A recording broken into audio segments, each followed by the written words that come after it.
Magandang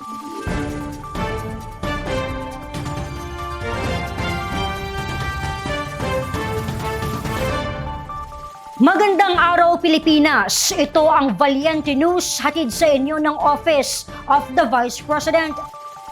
Binisita at nakipag-usap kay Vice President Inday Sara Duterte ang Philippine Chamber of Commerce and Industry o PCCI noong Agosto.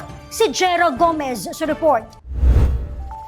Nakipagkita kay Vice President Inday Sara Duterte ang mga kawani ng Philippine Chamber of Commerce and Industry noong Agosto. Ito'y upang maimbita ang pangalawang Pangulo sa nalalapit na Philippine Business Conference and Expo ngayong Oktubre. Ang PCCI ay isa sa mga pinakamalaking organisasyon na binubuo ng mga negosyante mula sa iba't ibang rehiyon ng bansa. Karamihan sa kanila ay mga micro, small and medium enterprises o MSMEs.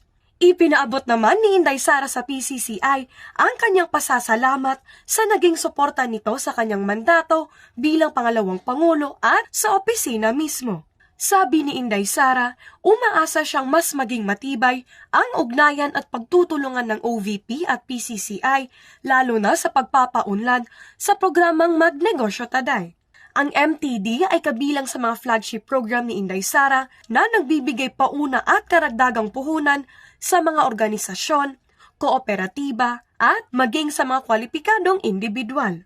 Inilibot din ni Inday Sara ang mga taga-PCCI sa buong opisina.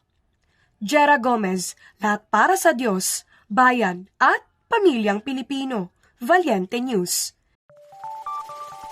Abangan mamayang alas 12 ang patuloy na pamamahagi ng tanggapan ng pangalawang Pangulo ng pagbabago bags sa kabataang Pilipino sa tulong ng mga satellite offices.